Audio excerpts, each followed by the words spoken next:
Oke, baik kita mari lanjutkan materi TOEFL kita ya, teman-teman. Jadi kita hari ini ada di hari ke-10, artinya kita sudah di materi akhir untuk structure ya, teman-teman.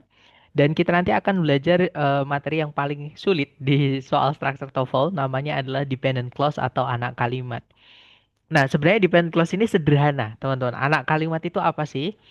Jadi dependent clause atau anak kalimat itu kalau teman-teman menemukan di kalimat ada susunan berupa conjunction, subject, predikat, di mana conjunctionnya itu selain verb voice, nah itu yang disebut dengan anak kalimat.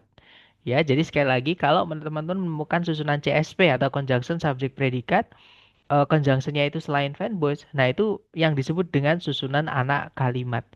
Gitu ya, teman-teman. Nah, jadi anak kalimat ini sebenarnya adalah materi lanjutan dengan conjunction, materi kita hari kedua.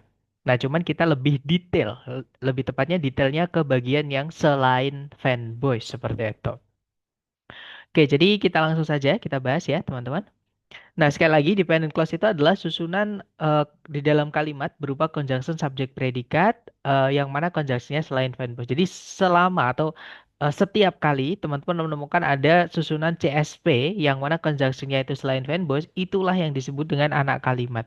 Gitu ya. Nah, contohnya adalah I like the way you think atau I like how you think, sama aja ya teman-teman. Jadi subjeknya adalah I, predikatnya adalah like. Nah, like itu adalah kata kerja yang membutuhkan objek, gitu ya. Dan di situ ada conjunction the way, teman-teman, kemudian subjek you dan predikat think.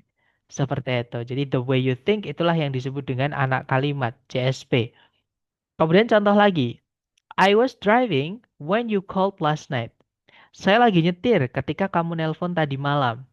Nah, jadi subjeknya I, predikatnya adalah was driving, kemudian when you called last night itu kan conjunction subject predikat di mana conjunctionnya selain verb ya, teman-teman. Nah, itulah anak kalimat. Dia di sini berfungsi sebagai keterangan waktu ya, karena artinya tadi menggunakan ketika. Jadi ketika kamu menelpon tadi malam. Kemudian yang terakhir contohnya adalah the man that you called last night works as a lawyer.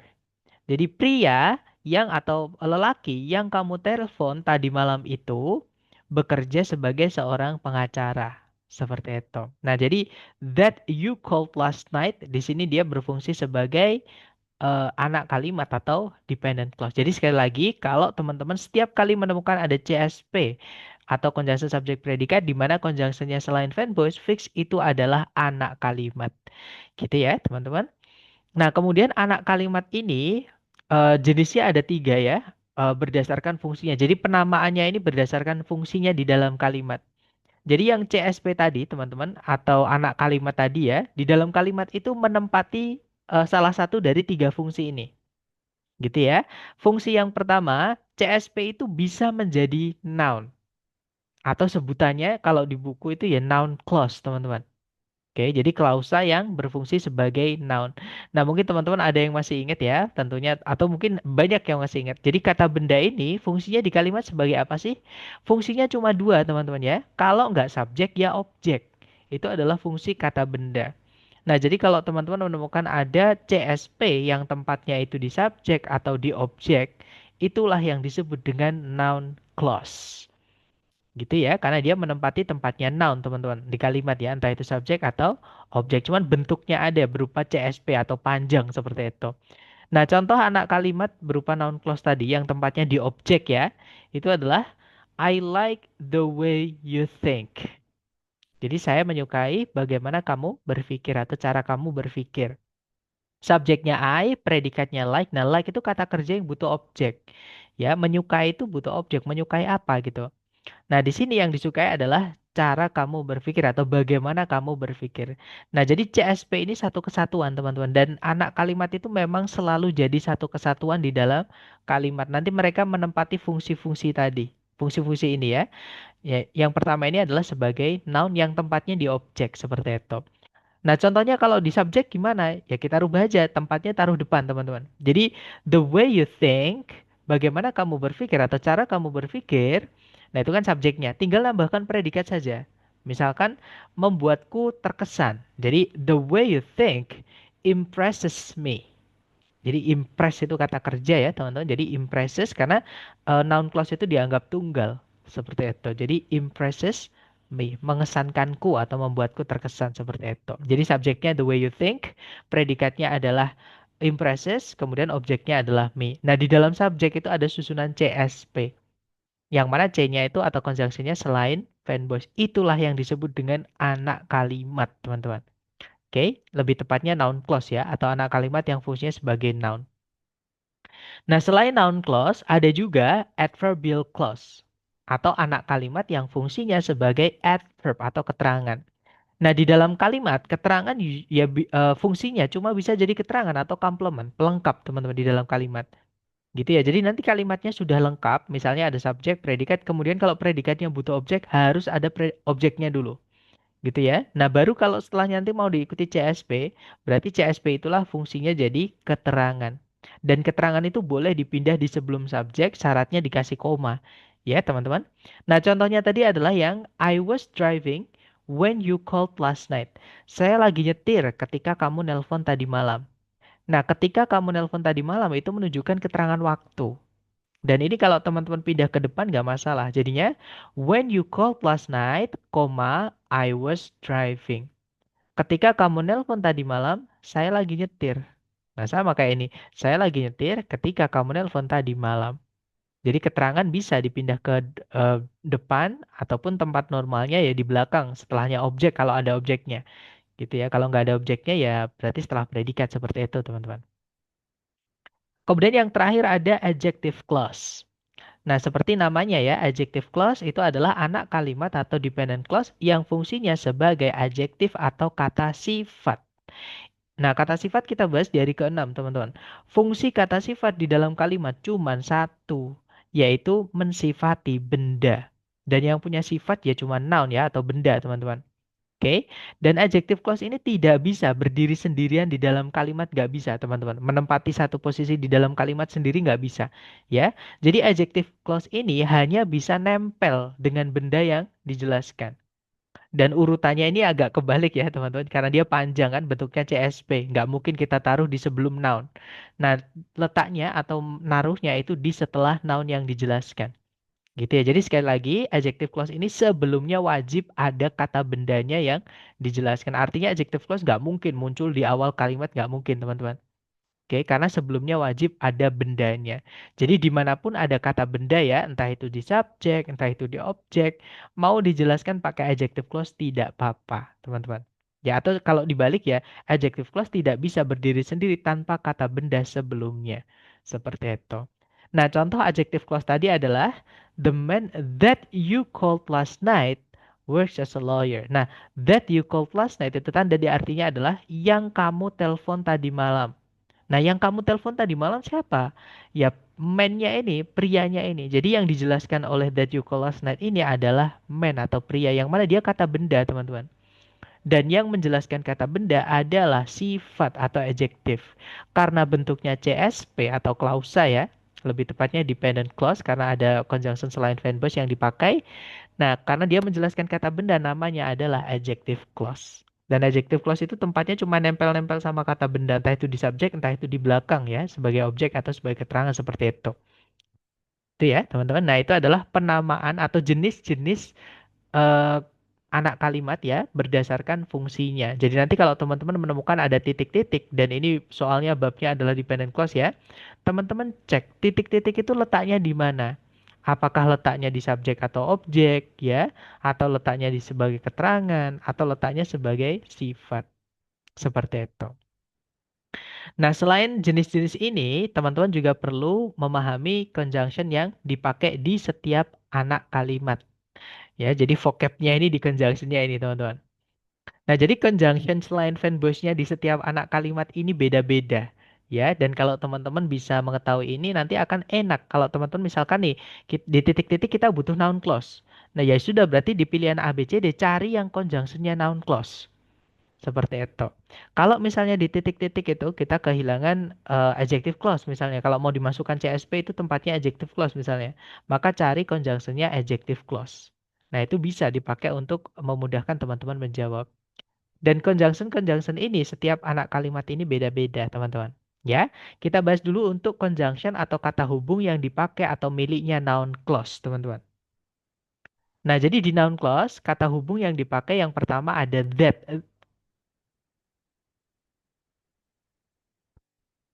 Nah, that di sini yang artinya bahwasannya ya, teman-teman, atau bahwa seperti itu. Beda dengan that yang artinya yang. Kalau that yang artinya yang itu adalah adjektif. Dan ada penggunaan uniknya untuk that yang artinya yang nanti, teman-teman. Oke, jadi sekali lagi, that yang artinya bahwa itu miliknya noun clause. Dan sebelumnya that yang artinya bahwa itu tidak boleh ada kata benda, teman-teman. Ya, kalaupun ada kata benda itu hanya sedikit. Misalnya the fact that, fakta bahwa gitu ya. The claim that, the belief that. Intinya yang boleh dihapus kata sifat, sorry, kata bendanya itu. Ya, karena kalau kita bilang fakta bahwa, kita bisa cuma bilang bahwa itu sama. Kepercayaan bahwa kita juga bisa bilang bahwa saja, nggak perlu pakai kepercayaan seperti itu. Ya, jadi kalau teman-teman the fact that itu dianggap satu kata aja. The belief that, the claim that, dan lain-lain. Gitu ya, itu sebenarnya that saja teman-teman. Gitu ya, artinya bahwa. Kemudian berikutnya ada if atau whether. Hati-hati, if di sini bukan artinya seandainya atau jika ya, teman-teman. If di noun clause itu artinya adalah apakah atau entah. Dan if yang artinya apakah atau entah yang miliknya noun clause ini ya, dia nggak boleh diletakkan di awal kalimat. Hanya boleh diletakkan di tengah-tengah kalimat. Seperti itu. Jadi dipakai untuk noun clause yang tempatnya sebagai objek. Tapi kalau whether boleh, teman-teman. Whether boleh di conjunctionnya noun clause di subjek, juga bisa conjunctionnya noun clause di objek. Seperti itu.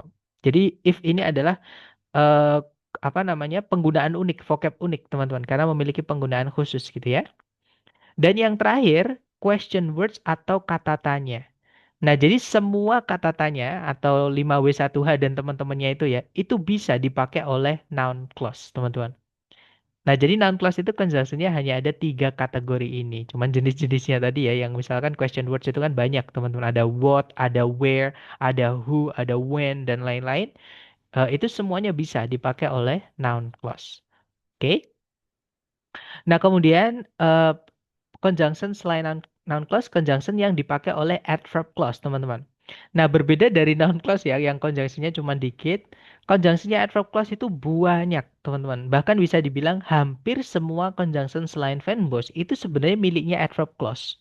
Karena jenisnya adverb itu juga banyak sekali, teman-teman. Gitu ya. Nah, contohnya ada kata after, artinya setelah. Dan di sini yang saya maksud after yang conjunction ya. Karena after itu punya kelas kata lain, teman-teman. Dia bisa jadi preposisi, bisa jadi keterangan juga. Nah, tergantung setelahnya. Kalau setelahnya cuma diikuti kata benda, berarti afternya itu preposisi. Kalau after itu tiba-tiba titik, berarti afternya itu keterangan, teman-teman. Adverb ya. Nah, tapi kalau di sini kita belajar adverb, sorry, after yang conjunction. Yang setelahnya wajib diikuti subjek, predikat, seperti itu. Kemudian berikutnya ada although, artinya meskipun, sama kayak even though ini ya teman-teman, sinonim, artinya juga meskipun, ataupun though saja yang nggak pakai even, itu juga conjunction ya, artinya juga meskipun, sinonim lah, bisa dibilang seperti itu. Kemudian ada as, yang artinya ketika, kemudian ada as if, artinya seolah-olah, ini satu kata ya teman-teman, as if, seolah-olah. Ada juga as yang ketemu dengan kata sifat atau kata keterangan, kemudian as lagi. Nah, saya pernah sampaikan ke teman-teman ya, kalau menemukan as diikuti kata sifat atau kata keterangan, terus ada asnya lagi, anggap aja satu kata, teman-teman. Dia bisa jadi preposisi, bisa jadi conjunction. Nah, kalau dia conjunction, ini miliknya adverb clause. Gitu ya. Contohnya as long as, itu artinya selama. Kemudian ada before, artinya sebelum, ya, sama kayak after. Before ini punya kelas kata conjunction, punya kelas kata preposition, punya kelas kata adverb. Nah, jadi bedanya nanti di penggunaannya. Kalau cuman before terus akhirannya titik atau bagian kalimat berikutnya. Nah, berarti itu adalah keterangan. Tapi kalau misalnya before setelahnya ada objeknya, berarti itu preposisi. Kalau before setelahnya ternyata subjek a predikat, berarti itu adalah conjunction. Seperti itu, teman-teman. Nah, kemudian berikutnya ada because, artinya karena ya. Kemudian ada if, artinya jika atau seandainya. Nah, jadi if yang artinya jika atau seandainya itu adalah miliknya adverb, teman-teman. Namanya adverb of condition, keterangan syarat. Nah, mungkin di sekolah dulu, ketika kita SMA kalau nggak salah ya, itu kita belajar namanya conditional sentence, kalimat pengandaian.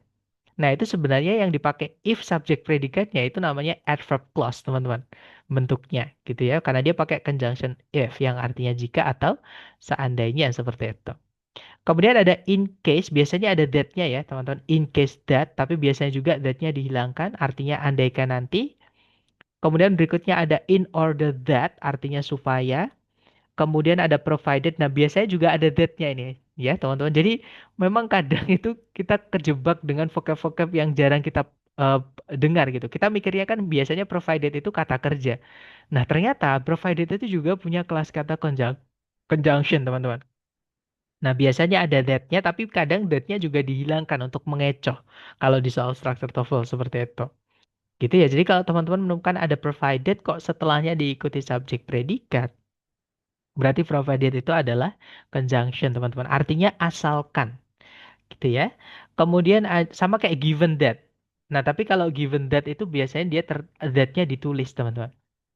Gitu ya. Umumnya ditulis kalau given that. Sama itu juga artinya eh, oh, kalau given that itu artinya dikarenakan, seperti itu. Kemudian ada since, artinya karena atau sejak juga bisa ya. Dia punya dua arti, tergantung konteks, teman-teman. Kemudian ada so that, artinya sehingga. Unless, artinya kecuali jika. Until, artinya sampai atau hingga. When, artinya ketika, kalau di adverb clause ya. Kemudian whenever, kapanpun. Where, di mana. Whereas, namun. While, sedangkan, dan masih banyak lagi. Karena conjunction banyak sekali ya, teman-teman.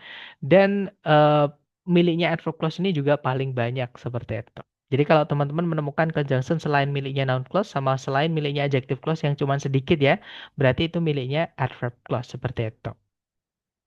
Dan yang terakhir, kita punya conjunction yang dipakai oleh adjective clause, teman-teman.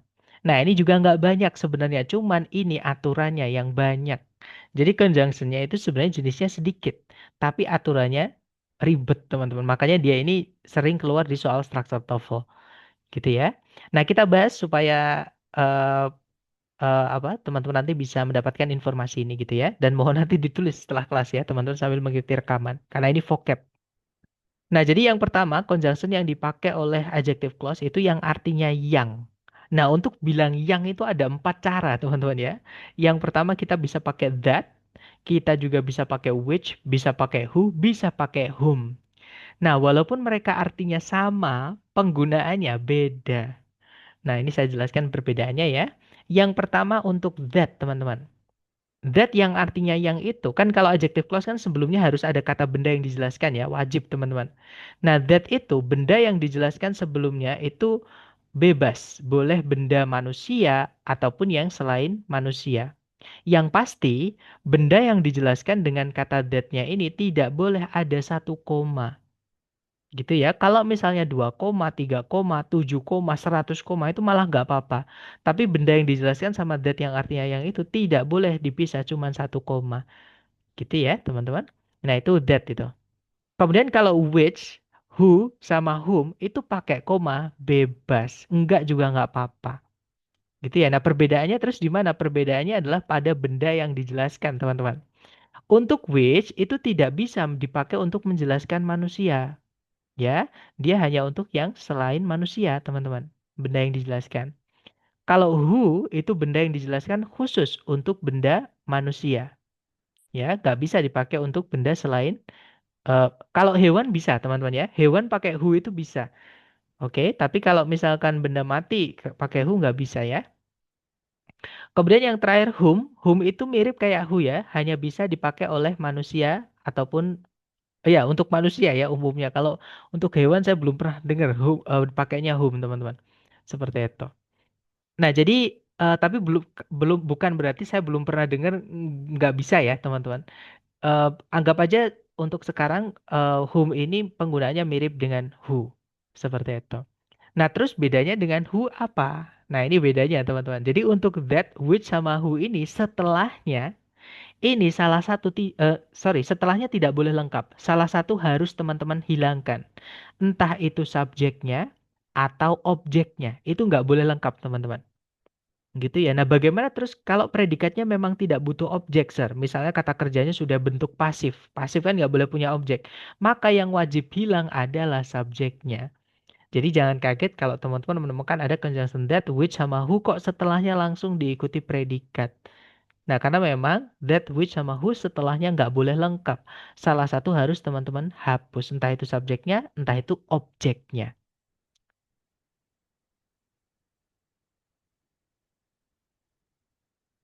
Nah, sedangkan untuk conjunction whom ini, teman-teman, subjeknya wajib ada. Ya, yang harus teman-teman hilangkan adalah objeknya, salah satu objeknya. Kalau misalnya takutnya ada objeknya yang dua ya, teman-teman. Seperti itu. Jadi whom ini khusus untuk predikat yang butuh objek saja dan setelahnya objeknya nggak boleh ada atau teman-teman harus hapus. Dan whom ini jarang kok teman-teman keluar di soal struktur TOEFL, terutama yang resmi dari TS ya. Itu jarang. Padahal whom ini juga formal. Ya, tapi dia jarang sekali keluar seperti itu. Bahkan seingat saya belum pernah menemukan whom ini di soal struktur TOEFL sejauh saya tes ya teman-teman. Nah, kemudian berikutnya untuk adjective clause kita punya whose yang diikuti kata benda teman-teman. Contohnya misalnya kita bilang whose house, artinya yang rumahnya. Misalnya lagi whose wife, yang istrinya. Whose misalkan motorcycle, yang motorcycle-nya atau yang sepeda motornya. Whose computer, yang komputernya dan lain-lain. Gitu ya. Dan berikutnya kita punya where, di sini artinya di mana. Nah, benda yang dijelaskan nanti benda tempat ya. Nah, benda tempat itu misalnya ya kata tempat, misalnya place itu diganti where setelahnya nggak apa-apa. Teman-teman misalnya juga cafe, where gitu ya. Building, where, kemudian apa lagi. Pokoknya benda-benda yang bisa jadi tempat. Nah, terus dijelaskannya itu nanti itu pakainya where untuk bilang di mana gitu ya. Jadi dia bisa menjelaskan kata benda tempat, teman-teman. Nah, when artinya ketika. Itu untuk menjelaskan kata benda waktu. Ya, contohnya tahun. The year when, jadi ke tahun, ketika. Nah, itu berarti when-nya itu menjelaskan kata benda tahun. Misalnya juga peristiwa sejarah. Jadi, the Great Depression, when, dan lain-lain seperti itu. Jadi, when ini khusus untuk menjelaskan kata benda waktu. Tahun, bulan, tanggal, hari penting, kejadian sejarah, dan lain-lain. Seperti itu. Nah, di sini ada satu yang saya lupa masukkan ya, teman-teman. Yaitu preposisi yang ketemu sama which. Jadi, di adjective clause ini ada preposisi yang ketemu sama which ya. Misalnya ada by which, misalnya ada from which, misalnya ada in which. Dan teman-teman harus tahu preposition yang diikuti which ini berbeda dengan yang which tanpa preposisi sebelumnya. Yang which langsung, teman-teman. Ya, perbedaannya adalah kalau which langsung itu termasuk ke conjunction yang unik atau spesial, di mana salah satu setelahnya harus teman-teman hapus. Entah subjek, entah objek. Sedangkan untuk preposition yang diikuti which atau which yang pakai preposition sebelumnya, sebelumnya pas ya teman-teman, itu setelahnya wajib lengkap, tidak boleh ada yang hilang. Gitu ya. Jadi which saja salah satu harus hilang, tapi kalau ada preposisi ketemu which, maka setelahnya tidak boleh ada yang hilang alias harus lengkap. Seperti itu. Dan itu tadi adalah conjunction-conjunction yang dipakai oleh setiap anak kalimat ya. Sekali lagi jangan dihafal karena ini vocab. Nanti saya mohon untuk teman-teman tulis aja ya di buku catatan teman-teman sambil mereview videonya, sambil rekaman, sambil latihan nanti sambil dilihat catatannya, saya jamin akan lebih hafal, lebih ingat seperti itu. Nah, kemudian berikutnya, selain conjunction, ada juga istilah namanya reduction atau abridgment, teman-teman. Nah, reduction atau abridgment itu merujuk pada pemendekan dari CSP atau pemendekan anak kalimat. Jadi bentuk CSP atau conjunction subject predicate di mana conjunctionnya itu selain fanboys, itu bisa kita ringkas, kita pendekkan tanpa merubah maknanya, teman-teman. Ya, dan caranya itu setiap anak kalimat beda-beda gitu ya. Kita bahas dulu pemendekan untuk noun clause. Nah, untuk noun clause ini, untuk ketika dipendekkan, conjunction ini nggak boleh hilang. Ya, teman-teman. Jadi conjunction harus tetap ada. Nah, yang perlu teman otak-atik atau teman-teman rubah gitu ya, itu adalah subjek predikat setelah conjunctionnya atau subjek predikat di dalam anak kalimatnya yang pakai conjunction itu, teman-teman. Nah, itu baru di otak-atik. Nah, nanti subjeknya teman-teman hapus saja. Nah, karena nggak ada subjek ya nggak boleh ada predikat ya. Maka predikatnya itu teman-teman harus rubah menjadi to verb satu. Jadi cara memendekkan noun clause itu nanti jadi conjunction yang ketemu dengan setelahnya itu to verb satu. Contoh ya teman-teman, yang lengkap dulu. I don't know what I should do. Saya tidak tahu apa yang saya harus lakukan. Nah, itu kan setelahnya what ada subjek I, predikatnya should do. Ya kan, teman-teman? Nah, ini bisa kita pendekkan karena subjeknya yang di dalam anak kalimat, di dalam CSP itu sebelumnya sudah disebutkan, alias pengulangan dia ya, dari subjek sebelumnya. Nah, maka itu bisa kita pendekkan CSP-nya atau anak kalimatnya. Nah, jadinya conjunction harus tetap ada ya. Jadi tetap I don't know what. Nah, yang kita rubah I should do-nya. I-nya dihapus, should do-nya dijadikan to verb satu. Jadinya to do. Jadinya I don't know what to do. Artinya sama, teman-teman. Saya tidak tahu apa yang harus diperbuat atau apa yang harus saya lakukan.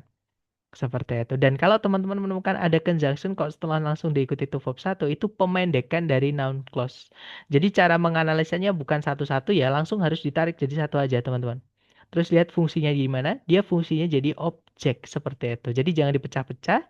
Ini ada conjunction selain fanboys gitu ya. Kemudian subjeknya mana? Nanti teman-teman malah bingung seperti itu. Jadi jangan kaget kalau ada conjunction diikuti to verb satu. Oke, itu pemendekan dari noun clause. Tapi sekali lagi ya, teman-teman, syarat memendekkan noun clause adalah ketika subjeknya itu adalah pengulangan atau sebelumnya sudah disebutkan. Kalau subjeknya itu adalah pihak yang baru atau orang baru atau benda baru ya. Contohnya adalah I don't know what he should do. Saya nggak tahu apa yang dia harus lakukan. Nah, ini nggak bisa kita pendekkan. Jadi harus panjang, harus berupa CSP seperti ini, teman-teman. Gitu ya. Jadi hanya bisa direduce atau dipendekkan ketika subjeknya sama. Nah, itu untuk noun clause ya. Berikutnya kita ke pemendekan adverb clause, teman-teman. Sedikit mirip dengan noun clause tadi, di adverb clause ini conjunctionnya itu tetap harus ada, nggak boleh dihapus, walaupun dipendekkan. Nanti yang teman-teman otak-atik atau teman-teman rubah itu adalah subjek predikat setelah conjunctionnya. Nah, cuman di sini perbedaannya dengan noun clause tadi ya. Untuk memendekkan adverb clause ini, teman-teman harus cek dulu predikat yang dipakai. Apakah predikatnya itu aktif? Kalau aktif itu nanti jadi subjeknya hilang, predikatnya jadikan verb ing. Jadi tinggal conjunction verb ing, teman-teman. Contoh ya, kalau yang lengkap dulu nih, misalnya when it unveiled the Model S in 2012, Tesla, nah it-nya itu kembalinya ke Tesla, teman-teman. Jadi ketika Tesla mengeluarkan Model S di tahun 2012, Tesla set a new standard. Tesla itu memulai standar baru untuk kendaraan listrik atau memulai era baru gitu ya, untuk kendaraan listrik seperti itu. Nah, karena subjeknya sama-sama si Tesla, ini bisa kita pendekkan anak kalimatnya ya yang pakai CSP, yang pakai conjunction, teman-teman. Nah, cara memendekkannya kita lihat predikat. Predikatnya di situ pakai verb 2. Aktif ya verb 2 itu, teman-teman. Maka tinggalkan conjunction alias conjunctionnya harus tetap ada ya. Nah, subjek Teslanya ini teman-teman hapus yang di anak kalimat ya atau di CSP. Nah, karena predikatnya aktif, subjeknya hilang, maka nggak boleh tetap jadi predikat. Ya, tapi dirubah jadi verb ing. Jadinya, when unveiling the Model S in 2012, Tesla set a new standard for electric vehicles. Artinya sama, teman-teman. Ketika mengeluarkan Model S di tahun 2012, si Tesla atau perusahaan Tesla itu memulai era baru untuk kendaraan listrik seperti itu. Gitu ya. Jadi kalau menemukan ada when kok setelahnya langsung diikuti verb ing dan gak ada predikat lagi, berarti itu satu kesatuan, teman-teman. Oke, pemendekan dari when subjeknya Tesla, berarti when Tesla unveiled. Karena dia lampau ya pakai unveiled. Verb 2 seperti itu. Nah, itu kalau predikatnya aktif. Tapi kalau misalnya predikat di anak kalimat itu pasif, ya itu nanti jadi conjunction verb 3. Oke, contoh teman-teman. When radium was discovered, radium became a groundbreaking element in the field of radiotherapy. Jadi ketika radium dulu ditemukan, radium itu menjadi sebuah unsur dobrakan di bidang radioterapi. Nah, di situ kan subjeknya sama-sama radium ya, teman-teman. Maka di anak kalimat bisa kita ringkas, bisa kita reduce, bisa kita pendekkan. Nah, karena predikatnya pasif ya, be verb 3, maka teman-teman ambil verb 3-nya saja, subjeknya teman-teman hapus. Jadi when ketemu verb 3 langsung.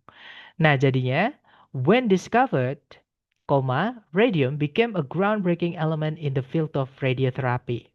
Jadi ketika ditemukan, radium menjadi sebuah unsur dobrakan di bidang radioterapi. Seperti itu. Dan yang terakhir, kalau misalnya predikatnya itu hanya berupa to be atau linking verb ya, teman-teman. To be kan nggak punya arti, ya kan? Hanya buat syarat saja supaya kalimatnya punya predikat. Nah, kalau misalnya predikatnya berupa to be, maka teman-teman hapus. Predikatnya dihapus. Conjunction jangan dihapus ya, teman-teman. Jadi,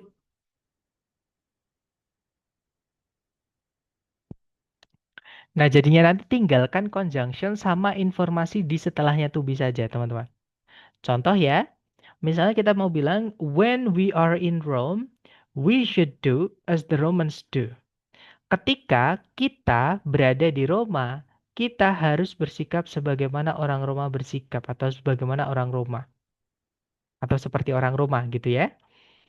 Nah, jadi karena di situ predikatnya hanya berupa are, dia kan nggak punya arti ya, teman-teman. Maka we dan subjeknya sama-sama we, maka di anak kalimat we-nya boleh dihapus. Predikatnya juga harus dihapus karena hanya berupa to be, teman-teman. Jadi tinggal we sama in Rome.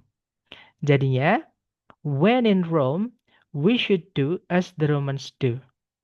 Nah, ini sebenarnya proverbs atau peribahasa ya, teman-teman, dalam bahasa Inggris. Ketika kita di Roma atau ketika di Roma, kita sebaiknya bersikap sebagaimana orang Roma bersikap. Itu kalau di Indonesia kita juga punya ya. Namanya kalau nggak salah itu di mana bumi dipijak, di situ langit dijunjung. Jadi dimanapun kita berada, harus menghormati adat istiadat kalau nggak salah ya, atau aturan yang ada di tempat tersebut. Seperti itu. Nah, itu adalah intermezzo ya, teman-teman. Dan itu tadi adalah cara memendekkan adverb clause. Diingat-ingat sama dengan noun clause. Ketika dipendekkan, adverb clause itu conjunction-nya harus tetap ada, nggak boleh hilang. Seperti itu. Dan yang terakhir, kita belajar pemendekan untuk adjective clause, teman-teman. Nah, adjective clause ini paling beda ya, karena kalau dia dipendekkan, conjunction-nya ikut hilang. Jadi adjective clause itu kalau dipendekkan, conjunction-nya juga ikut hilang ya, teman-teman. Dan yang bisa dipendekkan di adjective clause itu hanya ketika conjunction merangkap sekaligus jadi subjek. Alias ketika teman-teman menemukan which, who, that yang langsung diikuti predikat. Nah, jadi hanya ini saja yang bisa teman-teman pendekkan untuk adjective clause. Dan sekali lagi, untuk memendekkan adjective clause nanti, conjunction yang teman-teman hapus atau hilangkan. Nah, karena nggak ada conjunction, nggak ada subjek, otomatis predikat juga harus dirubah. Ya, nah ini cara ngerubahnya mirip kayak adverb tadi. Harus teman-teman lihat dulu. Apakah aktif ataukah pasif atau hanya to be. Gitu ya. Kalau misalnya predikatnya itu aktif, maka conjunction hilang, predikatnya jadikan verb ing saja. Ya. Kalau misalnya predikatnya pasif, nah nanti conjunctionnya hilang, predikatnya jadikan verb 3 saja ya, teman-teman. Kemudian yang terakhir, kalau misalnya predikatnya hanya berupa to be itu kan nggak punya arti ya, nggak bisa aktif, nggak bisa pasif, teman-teman. Nah, karena dia pun juga nggak punya arti, cuma buat syarat, ya sekalian ikut dihapus nggak apa-apa. Jadi, conjunction which sudah dihapus, is atau are atau was were, pokoknya to be-nya itu juga dihapus. Tinggalkan informasi di setelah to be-nya dan nanti diapit oleh dua koma. Itu yang disebut dengan apposition. Atau beberapa orang nyebutnya apositif. Gitu ya. Jadi, informasi eh, yang hanya buat tambahan saja. Seperti itu. Kalau predikatnya verb 2 itu aktif ya, otomatis jadi verb ing, teman-teman. Seperti itu. Misalnya which became, yang menjadi. Nah, itu becoming. Jadinya nanti seperti itu. Pokoknya kalau aktif itu jadi verb ing ya. Kalau verb 2 kan aktif, teman-teman. Otomatis nanti ketika dipendekkan pasti jadinya verb ing. Seperti itu.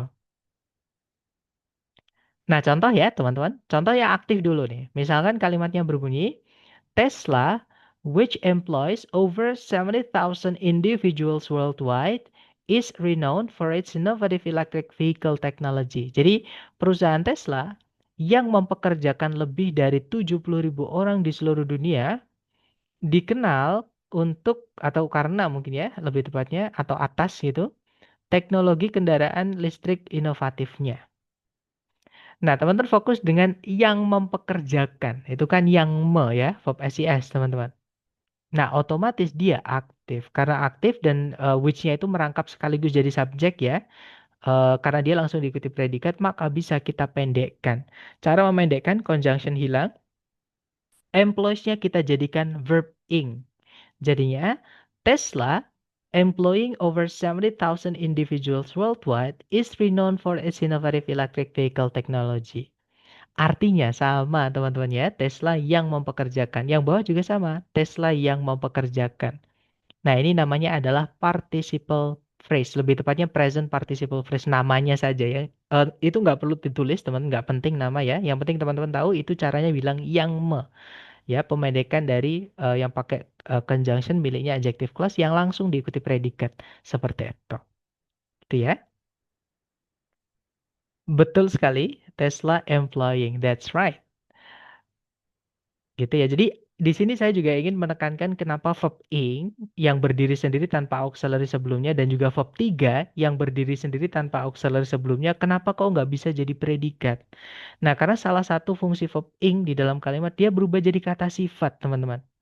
Namanya participle tadi. Kalau verb 3 itu sudah pasti kata sifat. Ya, nggak ada fungsi lain. Jadi kata kerja bentuk ketiga, ya atau verb 3 lah kita nyebutnya gitu ya, atau past participle, itu fungsi di kalimat cuma bisa jadi kata sifat. Seperti itu. Dan kata sifat tidak bisa jadi predikat. Jadi itu alasan kenapa di hari pertama dulu kita belajar kata kerja. Ada kata kerja yang tidak bisa jadi predikat, ada juga kata kerja yang bisa jadi predikat. Seperti itu. Itu ya, teman-teman. Nah, untuk contoh yang bentuknya pasif nih misalnya. Kalimatnya berbunyi, Tesla, which was founded in 2003, revolutionized the automotive industry with its pioneering electric vehicles ya. Nah, di situ ada which was founded. Which langsung diikuti oleh predikat. Berarti ini bisa kita pendekkan ya. Cara memendekkan which teman-teman hapus. Was founded, be verb 3, tinggalkan verb 3-nya saja. Nah, jadinya Tesla, founded in 2003, revolutionized the automotive industry with its pioneering electric vehicles. Jadi Tesla yang didirikan di tahun 2003 artinya sama. Tesla yang didirikan atau dimulai atau dibangun pada tahun 2003 seperti itu. Gitu ya, teman-teman? Ya, betul sekali, Miss Luji. Jadi Tesla founded seperti itu. Dan yang terakhir, terus kalau predikatnya to be gimana? To be kan nggak punya arti, teman-teman. Nah, tadi sudah saya sampaikan ya, kalau predikatnya di dalam anak kalimat hanya berupa to be atau namanya linking verb ya, dihapus kalian aja. Jadi conjunction hilang, to be-nya juga hilang. Contoh, teman-teman. Tesla, which is a pioneer in electric vehicles, leads in sustainable transportation. Jadi Tesla yang adalah atau yang merupakan sebuah pencetus atau sebuah perusahaan pertama dalam kendaraan listrik eh, memimpin dalam transportasi berkelanjutan. Nah, itu kan ada which is itu yang merupakan atau yang adalah dihapus aja, teman-teman. Oke, untuk memendekkannya. Jadinya nanti Tesla, a pioneer in electric vehicles, leads in sustainable transportation. Artinya sama, teman-teman. Tesla, sebuah pioner atau sebuah pencetus gitu ya, di dalam kendaraan listrik, memimpin dalam transportasi berkelanjutan. Seperti itu. Nah, jadi sebenarnya apposition atau positif ya, ini P-nya kurang satu, teman-teman. Nah, itu sebenarnya pemendekan dari adjective clause. Gitu ya, teman-teman. Dan makanya juga itu walaupun kata benda itu kan noun phrase ya. Ada pioner, kata benda, teman. Tapi tidak bisa jadi subjek. Ya, karena dia sebenarnya kata sifat, teman-teman. Sebab penjelas dari kata benda Tesla. Oke, dan aturan kedua ya. Aturan yang dulu pernah saya sampaikan, subjek predikat tidak boleh dipisah satu koma, teman-teman. Seperti jadi a pioneer-nya ini adalah bukan subjek, tapi dia adalah apositif. Seperti itu, merujuk kepada si Tesla ini. Gitu ya. Dan ada informasi terakhir tambahan teman-teman. Kalau misalnya adjective clause ini dia menjelaskan kata benda di subjek alias di depan, seperti ini ya contohnya, teman-teman. Dan dia sudah dipendekkan atau direduce seperti ini, itu boleh teman-teman pindah ke sebelumnya benda yang dijelaskan atau dipindah di paling depan. Nah, tapi syaratnya jangan lupakan koma ya untuk memisahkan dengan subjeknya. Jadi misalnya employing sampai worldwide itu teman-teman pindah ke sebelum Tesla nggak apa-apa. Syaratnya dikasih koma gitu ya. Founded in 2003 ini boleh teman-teman pindah ke sebelumnya Tesla. Syaratnya dikasih koma. Karena kalau nggak ada komanya nanti jadi penanda inversi nomor 5. Materi kita hari keempat teman-teman. Gitu ya.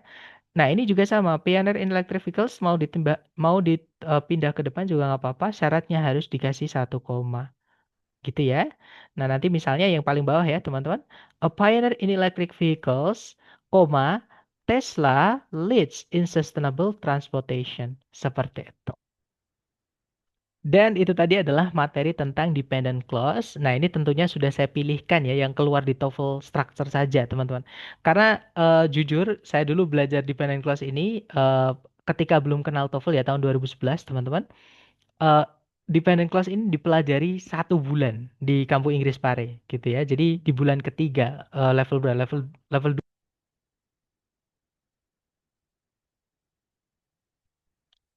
Nah, sedangkan kita mempelajarinya dalam satu pertemuan atau dalam 1 hari seperti itu.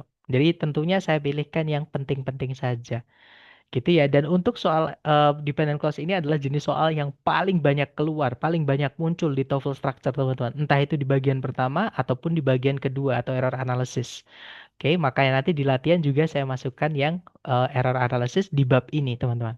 Seperti itu. Nah, mungkin sebelum kita ke contoh soalnya, mungkin adakah yang ingin teman-teman tanyakan dulu? Silahkan boleh di-unmute. Sebentar, teman-teman. Boleh di-unmute ya? Silahkan.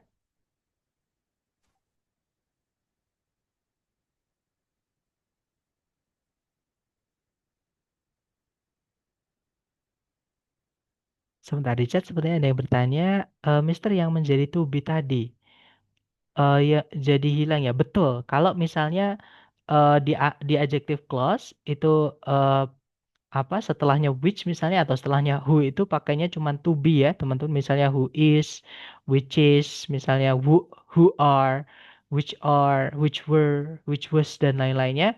Nah, itu nanti boleh kita hilangkan which was-nya, which is-nya itu hapus saja nggak apa-apa. Cara memendekkannya seperti itu. Tapi jangan lupa koma ya teman-teman. Jadi umumnya untuk apositif atau pemendekan dari adjective clause itu eh, diapit oleh koma karena dia cuma informasi tambahan. Jadi kalau sudah dipendekkan supaya tidak tertabrak ada kata benda nabrak kata benda misalnya gitu ya, itu dipisah pakai koma seperti itu. Koma itu berarti ada artinya ya kalau di sini, Mister. Mungkin lebih ke fungsi, Mis. Jadi kalau arti tidak ada tapi lebih ke fungsi. Fungsinya adalah memisahkan informasi penting dengan informasi tambahan, gitu ya. Nah, jadi informasi penting itu maksudnya ya subjek predikat, teman-teman. Oke, sedangkan informasi tambahan itu ya cuma tambahan-tambahan. Itu kalau teman-teman hapus itu nggak masalah. Ya, misalnya a pioneer in electric vehicles itu kalau teman-teman hapus, cuman informasi cuma berupa Tesla leads in sustainable transportation, informasinya tetap tersampaikan secara lengkap. Tidak menimbulkan pertanyaan alias tidak apa ya, tidak menimbulkan ambiguity seperti itu. Jadi koma memiliki fungsi, teman-teman ya. Fungsinya kalau di pemendekan adjective clause ini lebihnya ke memisahkan saja informasi penting dengan informasi tambahan. Seperti itu. Ada contoh klausa yang past tense yang direduce kasar. Oke, kita bikin contoh ya. Karena kalau di kamus ini atau coba deh kita cari di kamus ya teman-teman. Kita cari relative pronoun that. Jadi sebenarnya that itu atau which that itu ya ada namanya di kamus namanya relative pronoun teman-teman. Coba kita cari that. Tapi kalau di kamus saya yakin tidak atau coba kita cari ya. Kita cari dulu aja teman-teman. Sebentar.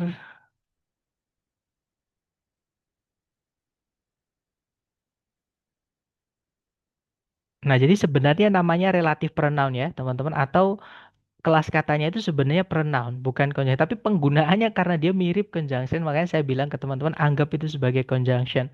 Walaupun ada penggunaan uniknya tadi, yang mana subjek dan objek setelahnya salah satu harus hilang. Oh ya, tadi saya ada yang lupa, teman-teman. Ada bagian yang lupa, tapi nanti saja, nanti saya akan sampaikan ke teman-teman setelah ini ya. Sebentar kita menjawab pertanyaan dari Mister siapa tadi saya lupa, Mister Hoven ya kalau nggak salah. Ya betul, Mister Hoven. Sebentar kita cari who atau which yang langsung diikuti predikat lampau atau bentuk verb ing yang jadi yang sudah dipendekkan gitu ya teman-teman. Sorry, ini that yang kata sifat. Sebentar. Oh, ini korpus ya. Kalau korpus itu campur, teman-teman. Sebentar. Tapi nggak apa-apa. Coba kita cek di sini. That yang langsung diikuti predikat ya. Dan predikatnya lampau.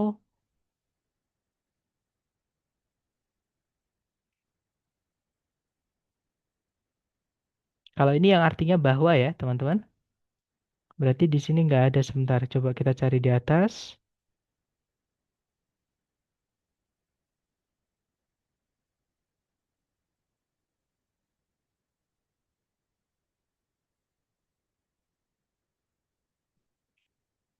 Ini nggak bisa dipendekkan ya, teman-teman. Karena she looked after her husband who was ill. Ini sudah pendek, jadi nggak bisa dipendekkan, teman-teman. Informasinya nanti terlalu kependekan gitu ya. Sebentar, teman-teman.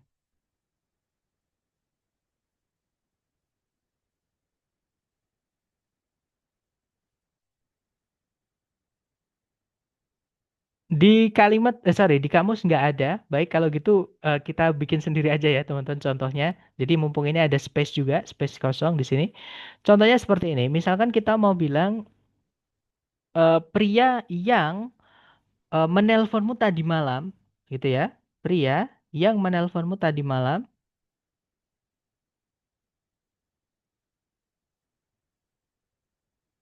nampak misterius, misalkan teman-teman. Ini kita artikan kata per kata gitu ya, teman-teman. Ini kalau misalkan lengkapnya dulu, itu kalau kita Inggriskan ya, the man, pakai who boleh, pakai that juga nggak apa-apa. That called atau that gave you a call itu juga boleh. That called you last night looked mysterious, look fishy gitu ya, teman-teman, supaya lebih akrab. Nah, jadi the man that called you last night looked fishy. Nah, ini kalau kita pendekkan ya, jadinya the man calling you last night looked fishy. Misalkan seperti ini, Mister. Jadi pakainya calling artinya yang ya. Kalau atasnya itu kan that called, lampau, verb 2 seperti itu.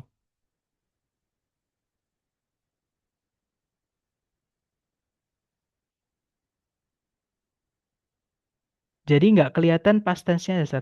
Karena yang dinamakan tense, teman-teman, tenses itu dalam kalimat. Kalau sudah dipendekkan itu bukan predikat.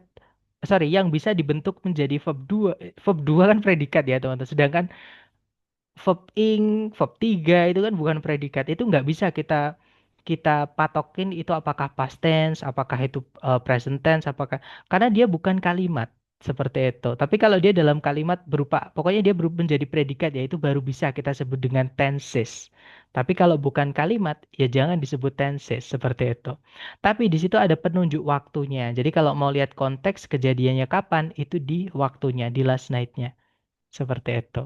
Jadi kalau sudah dipendekkan ya kita sudah nggak bisa lagi ngelihat itu tenses apa gitu ya. Karena memang bukan bukan apa ya, bukan kalimat teman-teman.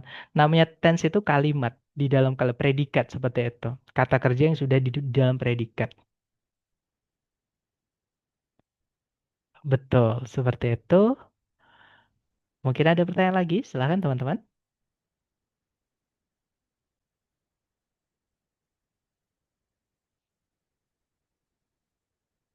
Sepertinya aman ya. Oke, kalau gitu kita ke contoh soalnya. Jadi gimana sih menerapkan materi yang kita pelajari hari ini ke soal structure TOEFL? Contoh soal pertama. Nah, caranya seperti biasa ya, teman-teman cari dulu kelengkapan kalimat. Sebentar ini kok sudah di bagian soal ya, tapi nggak apa. Cari predikat dulu di situ ada was developed ya. Subjeknya adalah di internet. Kemudian ada predikat lagi is ya, subjeknya adalah it. Nah, tapi ini dua-duanya adalah induk kalimat. Karena kenapa? Karena dua-duanya nggak pakai conjunction. Nah, berarti di sini kita butuh satu conjunction, teman-teman. Gitu ya. Nah, masalahnya adalah di pilihan A, B, C, D ada dua conjunction. Antara Bravo sama Charlie. Itu conjunction, teman-teman. Kalau yang alpha ini even itu dia adalah adverb ya. Atau keterangan, teman-teman. Nggak bisa, kita butuhnya konektor dari kelas kata conjunction tentunya kalau di soal structure TOEFL gitu ya. Kalau yang oh delta itu juga conjunction teman-teman ya. Cuman that itu miliknya ada dua ya. That itu miliknya adjective clause dan juga noun clause.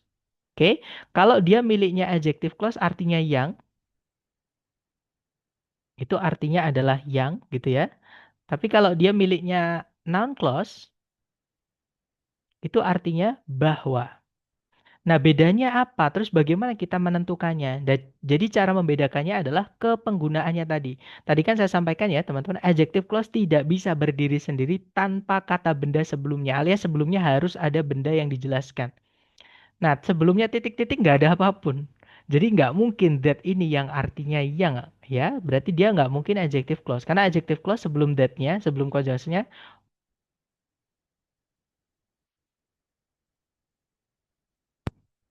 Sedangkan di situ tidak ada ya teman-teman.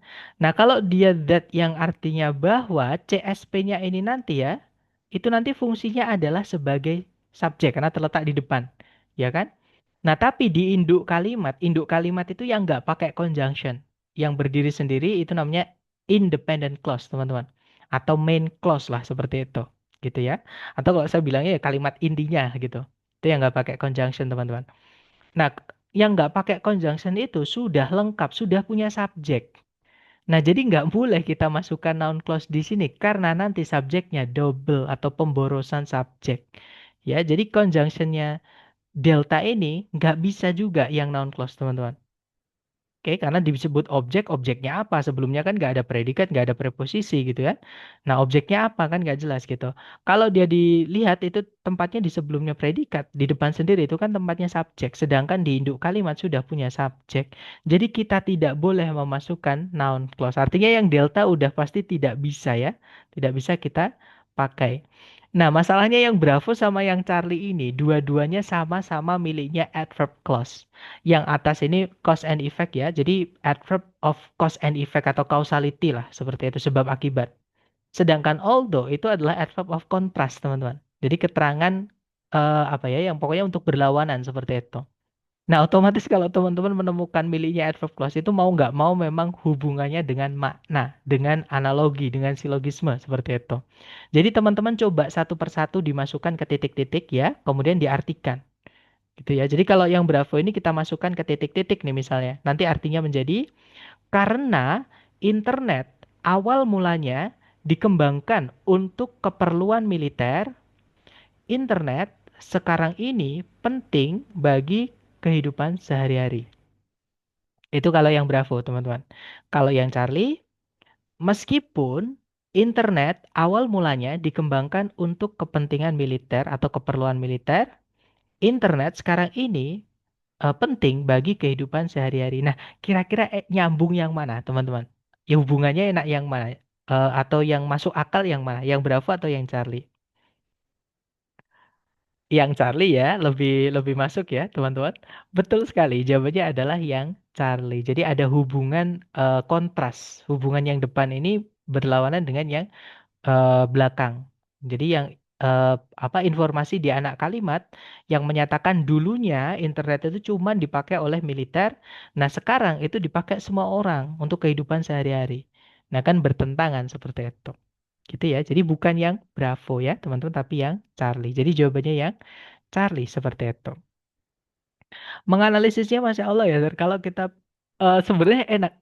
Gini, ini harus teman-teman hindari ya. Jadi menurut saya semua orang itu pintar, teman-teman. Menurut saya ya. Kenapa? Eh, Gini, mohon maaf ini saya bukannya menjelek-jelekan teman-teman saya pengajar yang lain. Jadi teman-teman saya itu banyak yang ngajar IELTS, banyak yang pokoknya yang level bahasa Inggrisnya lebih tinggi lah dibandingkan saya. Tapi TOEFL-nya belum bisa eh apa nyaingin saya lah kasarnya seperti itu teman-teman.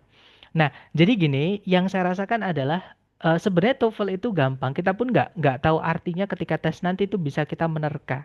Syaratnya seperti biasa yang saya sampaikan ke teman-teman ya. Sering-sering hajar latihan. Nanti teman-teman akan membentuk apa ya? Mungkin yang saya rasakan itu kayak insting gitu. Jadi kayak ketika melihat soal itu teman-teman akan otomatis tahu itu yang hilang apa atau misalnya itu pasti jawabannya ini, pasti itu ketika teman-teman sering-sering latihan.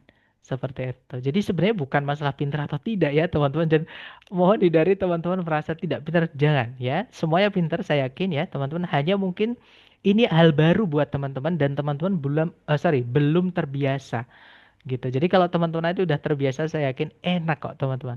Seperti itu. Berarti harus selalu tahu artinya ya, Mister. Ada beberapa kasus di soal struktur TOEFL yang memang menuntut kita untuk mengartikan. Tapi hati-hati juga dengan mengartikan ya, teman-teman. Kadang ketika kita terlalu fokus dengan cara mengartikan, kita lupa dengan kelas kata. Contoh ya, teman-teman, kata despite dengan kata although itu artinya sama-sama meskipun. Tapi karena kelas katanya beda, despite itu kelas katanya preposisi ya, although itu kelas katanya conjunction. Jadi walaupun artinya sama, kalau kita artikan tuh enak sebenarnya. Tapi karena kelas katanya itu beda, otomatis penggunaannya juga beda. Seperti itu. Jadi eh, menurut saya ya teman-teman, mengetahui kelas kata lebih penting dengan mengartikan. Karena yang saya rasakan ketika saya tes, dan saya setiap bulan ini masih jalan teman-teman. Kadang saya tes itu 1 bulan 4 kali, 6 kali, pernah 8 kali gitu.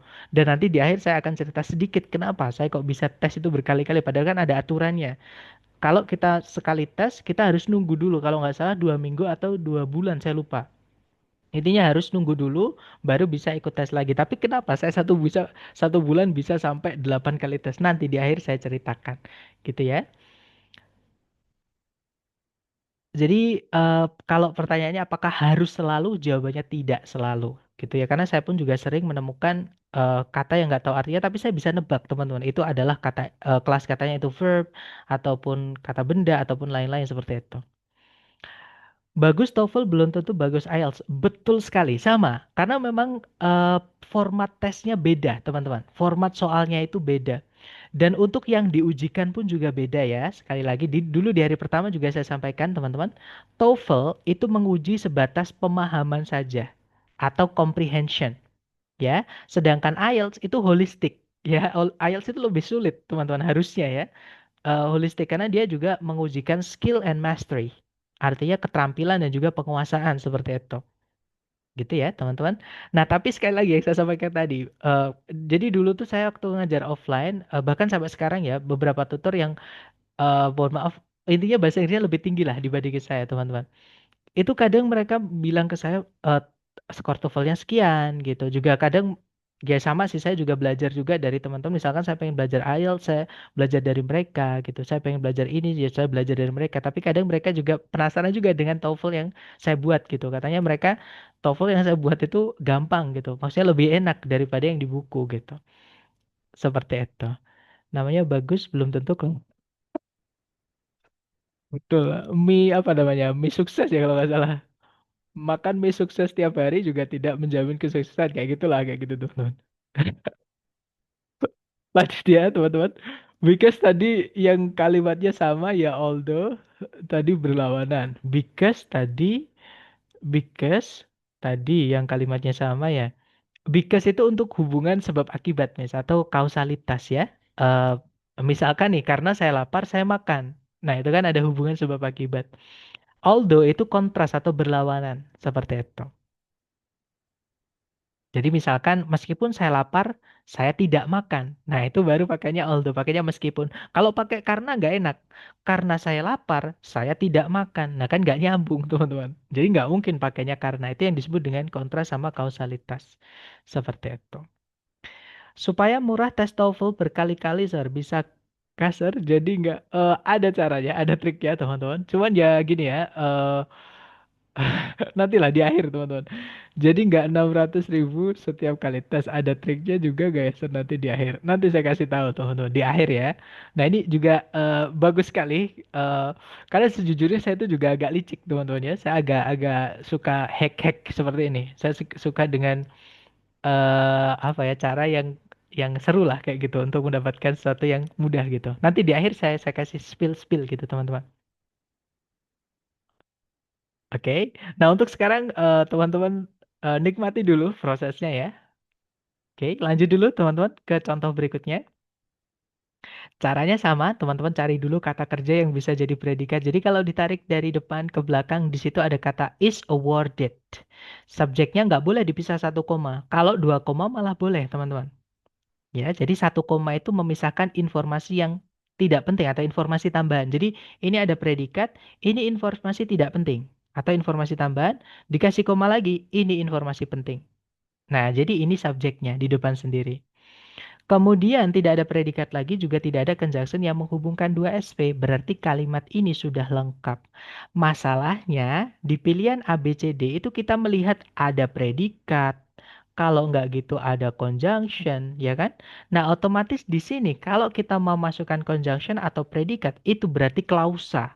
Ya, carikan CSP. Urutannya pun juga harus CSP, teman-teman. Gitu ya. Yang alfa, di situ ada subjek, ada predikat, tidak ada conjunction, tidak bisa. Ini materi kita hari kedua pun sudah bisa ya dijawab yang alfa ini nggak mungkin gitu. Kalau yang bravo, nah ini hati-hati. Ini alasan kenapa ada materi kita hari ke-10, teman-teman. Karena tidak semua conjunction itu cara pemakaiannya sama. Ada beberapa conjunction yang Nah, tadi saya lupa menyampaikan ke teman-teman, ada beberapa conjunction itu yang penggunaannya unik, teman-teman. Ya, uniknya adalah setelahnya itu tidak boleh lengkap. Entah subjek, entah objek, salah satu harus teman-teman hapus. Nah, conjunction apa aja sih? Tadi kan saya lupa ya, teman-teman. Maka saya kembalikan ke slide yang harusnya saya berikan ke teman-teman, tapi lupa. Nah, di sini, teman-teman. Ada conjunction yang subjek atau objek setelahnya itu salah satu harus dihapus atau harus hilang. Nah, yang pertama ada which, who, that yang artinya yang ya. Miliknya adjective clause, teman-teman. Nah, kalau predikat setelahnya nggak butuh objek gimana, Sir? Atau predikat setelahnya which, who, that ini misalkan pasif. Pasif kan nggak boleh dikasih objek ya. Maka yang wajib teman-teman hilangkan adalah subjeknya. Gitu ya, teman-teman. Makanya ada expression which is itu sebenarnya benar, teman-teman. Mungkin teman-teman ada dari Jaksel atau kita sudah familiar ya dengan eh, bahasa Jaksel yang pakai which is itu sebenarnya ungkapan yang benar, fixed expression itu. Nggak ada, malah kalau which dikasih subjek kemudian is malah aneh, didengar pun aneh. Which it is misalnya itu malah aneh, teman-teman. Seperti itu, karena is itu atau to be ya, itu kata kerja yang nggak punya arti, tidak butuh objek otomatis. Oke, maka yang harus hilang adalah subjeknya. Jadi sekali lagi, kalau predikat setelahnya ini tidak butuh objek ataupun sudah dipasifkan ya, kan nggak boleh dikasih objek lagi teman-teman. Maka yang wajib hilang adalah subjeknya, seperti itu. Kemudian ada whose yang diikuti kata benda. Whose yang diikuti kata benda ini artinya ada dua. Yang pertama, yang bendanya. Nah, kalau ada yang-yangnya itu miliknya adjective clause, teman-teman. Oke. Yang kedua, bendanya siapa? Jadi pertanyaan, itu miliknya noun clause, teman-teman. Ya, saya tidak tahu bendanya sorry, saya tidak tahu komputernya siapa ini. Nah, itu noun clause. Komputernya siapa ini tuh noun clause. Gitu ya. Tapi kalau misalnya saya meminjam sorry, saya mengenal orang yang komputernya kamu pinjam kemarin. Nah, itu yang komputernya kamu pinjam kemarin itu adalah adjective clause. Seperti itu. Nah, tapi sama ya, whose noun, entah itu miliknya adjective clause yang artinya yang bendanya tadi atau miliknya noun clause yang artinya bendanya siapa. Nah, itu setelahnya salah satu wajib hilang, entah subjek, entah objeknya. Kemudian berikutnya ada what sama who. Nah, kalau ini miliknya noun clause, teman-teman. Beda arti ya. What itu artinya apa yang, kalau who artinya siapa yang. Seperti itu. Nah, ini miliknya noun clause sama, dia setelahnya wajib hilang salah satu entah subjek, entah objeknya. Kemudian berikutnya yang terakhir ada whatever, apapun yang, dan juga whoever, siapapun yang. Itu miliknya noun clause juga. Seperti itu. Nah, jadi ini adalah conjunction-conjunction yang agak nyeleneh, agak unik ya. Maksudnya, subjek atau objek setelahnya wajib teman-teman hapus alias tidak boleh lengkap. Oke? Nah, jadi kita kembali ke contoh soal tadi. Otomatis yang Bravo ini salah lah, malah ada coretannya langsung itu. Saya lupa menghapus sepertinya tadi ya, teman-teman. Nah, jadi yang Bravo itu salah. Salahnya kenapa? Karena is itu tidak butuh objek, kata kerja yang nggak punya arti ya, nggak butuh objek. Otomatis yang harus hilang adalah subjeknya. Karena which ini merangkap sekaligus jadi subjek, teman-teman. Gitu ya. Jadi yang alpha tadi nggak bisa karena nggak ada conjunction, yang bravo nggak bisa karena penambahan subjek, pemborosan subjek. Kalau yang Charlie, nah kemungkinan jawabannya adalah yang Charlie, teman-teman. Kita tahan dulu ya. Kalau yang delta, nah di sini ada conjunction tapi setelahnya nggak ada predikat lagi. Dan ini conjunctionnya adjective clause ya, karena sebelumnya ada kata benda pakai which lagi. Nah kalau adjective clause itu dipendekkan, conjunction harus hilang. Jadi kalau nggak ada predikat, ya conjunction juga nggak boleh ada. Gitu ya di adjective clause. Jadi fix jawabannya yang Charlie, teman-teman. Sebentar, apakah teman-teman tadi ada yang menjawab? Nah, ternyata ada yang mencoba ya, antara Charlie atau Delta. Jawabannya yang Charlie. Gitu ya, teman-teman. Kalau yang Delta tadi itu tadi, which setelahnya nggak ada predikatnya, yang nggak bisa seperti itu. Conjunction yang selalu bisa merangkap sebagai subjek apa aja, Sir? Kalau yang selalu bisa merangkap menjadi subjek itu nggak ada, Mister. Kalau yang selalu ya, jadi yang ada adalah merangkap menjadi subjek atau objek. Jadi setelahnya salah satu bisa dihilangkan. Seperti itu, Mister. Tapi kalau yang cuman subjek saja, merangkap cuma bisa jadi subjek saja itu eh, nggak ada. Jadi misalkan who lah, who itu kan menanyakan subjek ya biasanya. Tapi dia juga bisa dipakai untuk menanyakan objek. Kalau di kalimat tanya. Makanya ketika dia jadi conjunction di soal structure TOEFL, di kalimat positif atau kalimat negatif ya, eh, dia bisa jadi subjek. Jadi conjunction sekaligus jadi subjek bisa, conjunction sekaligus jadi objek bisa. Makanya salah satu setelahnya harus hilang subjek atau objeknya. Seperti itu, Mister. Gitu ya. Atau yang conjunction tadi, yang barusan saya tampilkan tadi, teman-teman, itu adalah conjunction yang penggunaan anonik ya. Salah satu setelahnya tidak boleh lengkap, harus dihapus entah subjek atau objeknya. Gitu ya. Ke contoh terakhir, teman-teman. Caranya sama, dicari dulu kata kerja yang bisa jadi predikat. Di situ ada kata is called. Nah, kalau teman-teman pengen mau nyoba langsung nggak apa-apa ya. Sambil saya menjelaskan, misalnya teman-teman nih ada, oh kayaknya ini, langsung dijawab nggak apa-apa. Nanti saya akan jelaskan. Nah, subjeknya adalah a legal document ya, teman-teman. Nggak ada predikat lagi, juga tidak ada conjunction yang menghubungkan dua SP. Kalimat sudah lengkap. Masalahnya, di pilihan A, B, C, D ada turunan kata kerja grant. Ya, ada yang predikat, ada yang bukan. Nah, kalau kita masukkan yang predikat harus ada CS sebelumnya, CSP. Gitu ya, teman-teman. Kalau kita mau masukkan predikat.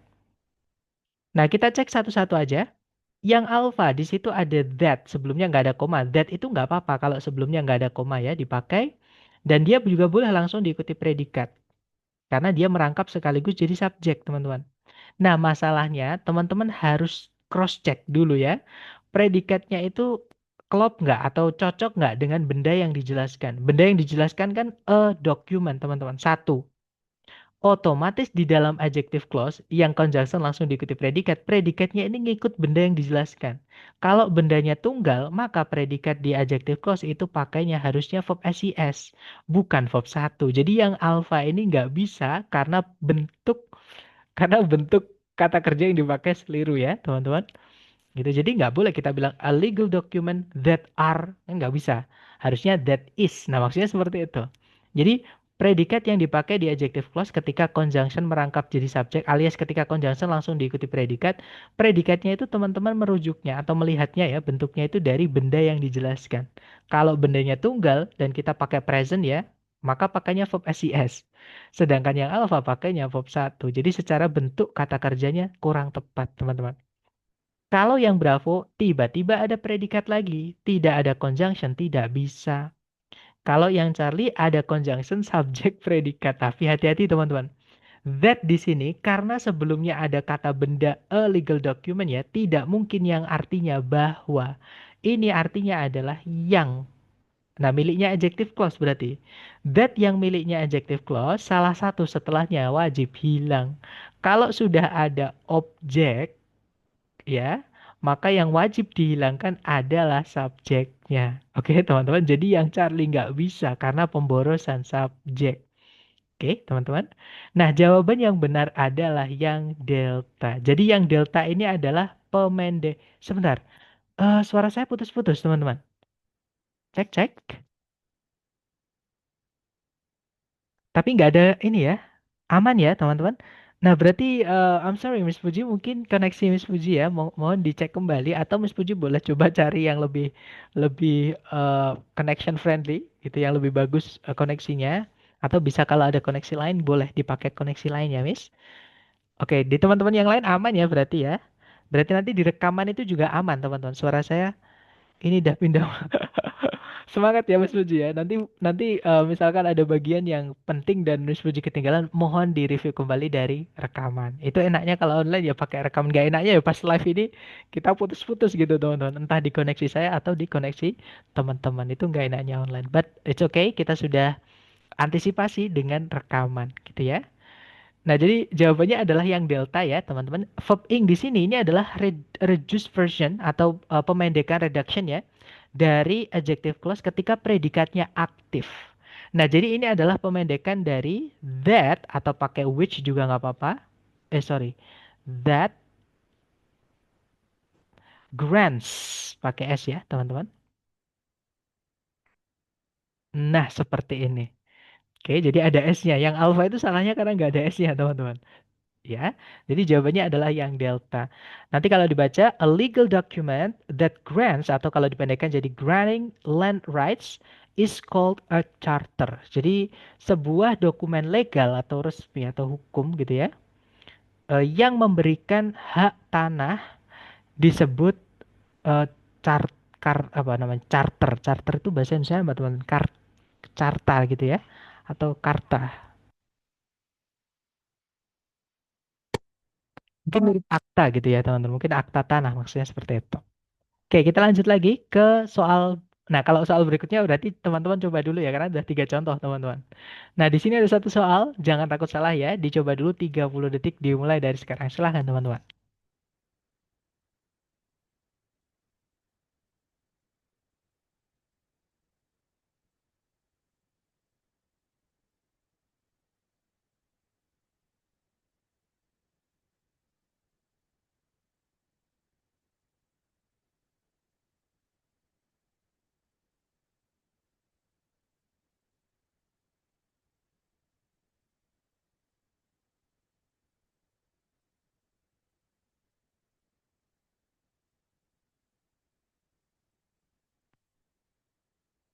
Oke, waktunya sudah habis teman-teman. Dan saya lihat ada jawaban Bravo, Bravo, Bravo, ada juga Alpha, ada juga Charlie. Oke, kita cek bersama ya. Seperti bisa kita cari dulu kata kerja sebagai predikat. Kalau ditarik dari depan ke belakang, di situ ada kata rotate, ya. Subjeknya adalah most planets. Kemudian gak ada predikat lagi, juga tidak ada conjunction yang menghubungkan dua SP. Berarti kalimat di soal sudah lengkap. Nah, masalahnya di pilihan A, B, C, D ada conjunction dan juga predikat. Jadi di sini kalau teman-teman mau masukkan conjunction atau predikat, maka harus lengkap. Cari CSP gitu ya, atau anak kalimat lah, bentuk anak kalimat teman-teman.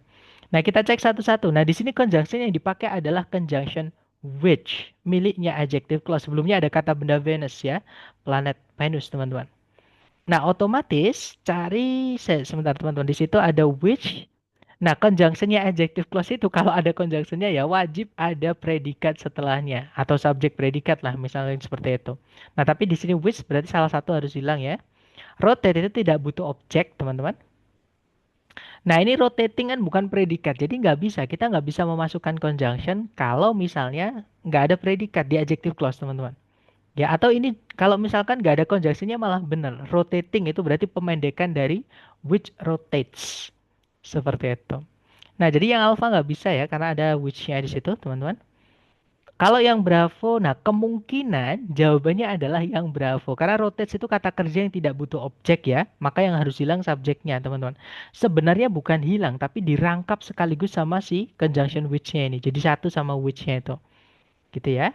Kalau yang Charlie di situ, nah ini pemborosan ya, teman-teman. Ada subjek lagi. Jadi sekali lagi kalau conjunction which, eh, predikat yang dipakai adalah tidak butuh objek atau tidak perlu dikasih objek, maka yang harus hilang subjeknya, teman-teman. Seperti itu. Kalau yang delta ada subjek predikat lagi, tidak ada conjunction, tidak bisa. Jadi fix jawabannya adalah yang Bravo. Seperti itu. Nah, nanti kalau dibaca, unlike Venus, which rotates clockwise, most planets in the solar system rotate counterclockwise. Jadi, kalau diartikan kurang lebih, tidak seperti planet Venus yang berputar searah jarum jam. Sebagian besar planet atau hampir semua planet di alam semesta, di tata surya, maaf teman-teman. Di tata surya itu berputar melawan arah jarum jam. atau ya berlawanan dengan arah jarum jam seperti itu. Oke, lanjut ke nomor berikutnya ya. Silahkan teman-teman coba lagi 30 detik dimulai dari sekarang. Silahkan teman-teman.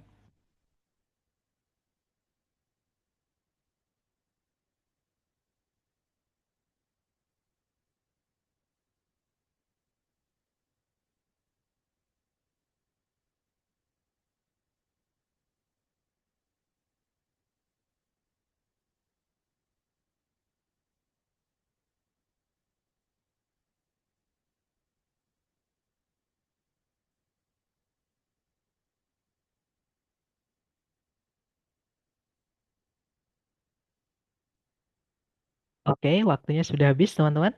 Dan saya lihat ada jawaban Bravo, Bravo, Alpha, Charlie. Oke, Bravo, Alpha atau Charlie. Kita cek bareng.